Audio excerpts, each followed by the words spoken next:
right? We have seen the types of electrolyte, right? So there are three types of the electrolyte. First one is the strong electrolyte, second one is the weak electrolyte, and third one is the non-electrolyte, right? So when we consider the strong electrolyte, these are the electrolytes which are completely dissociated into its aqueous solution, right? They are called as the strong electrolyte. For example, potassium chloride, right? For example, potassium chloride. When it is dissolved into the water, it will produces the K plus and that of the Cl minus ion, right? Second one, that is the again weak electrolyte, right? Second definition, that is the weak electrolyte. These are the substances which are dissolved again into the smaller extent into its aqueous solution. They are called as the weak electrolyte. And the example of the weak electrolyte is that again acetic acid, right? Example of the weak electrolyte is the acetic acid, right? So that when this acetic acid dissolved into the water, it will produces the again acetate ion and that of the H plus ion, right?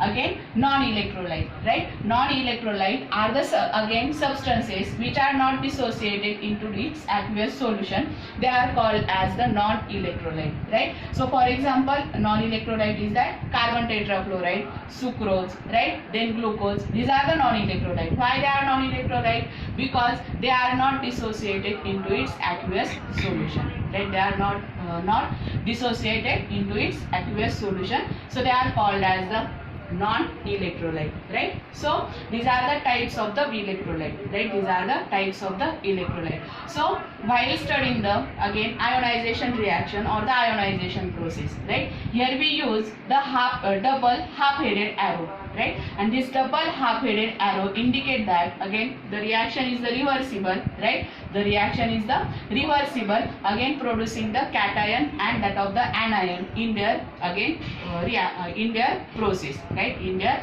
process, right?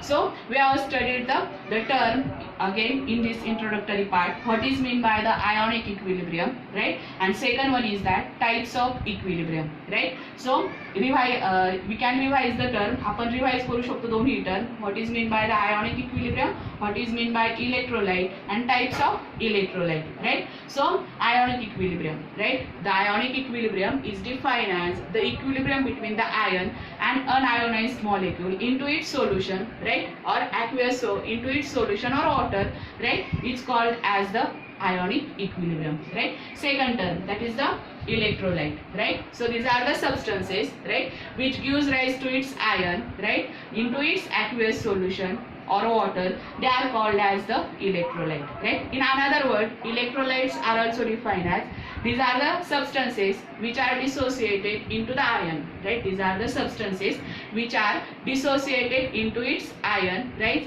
Again gives rise to its ion into its aqueous solution, and they will conduct the electricity, right? They will allow the electricity, so they are called as the electrolyte. There are three types of the electrolyte, which are strong electrolyte, weak electrolyte, and non-electrolyte. So when we consider the strong electrolyte, right, the strong electrolyte are responsible for again defined as, right, that is the strong electrolyte are the substances which are completely dissociated into its again solution, right? They are called as the strong electrolyte. Another way we can consider the strong electrolyte, that is the 100% dissociation of the again that substance, right? For example, here we have seen that the strong acid, strong bases, these are the examples of the strong electrolyte.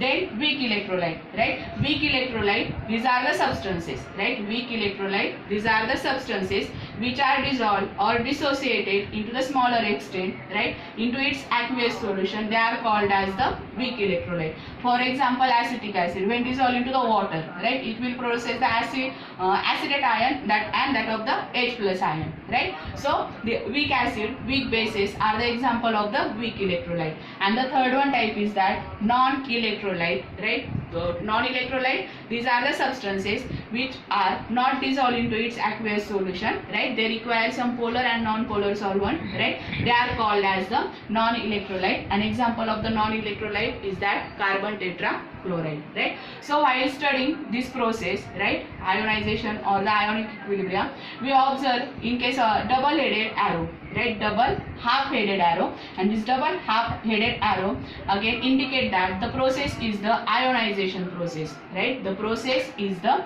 ionization process, right? The process is called as the ionization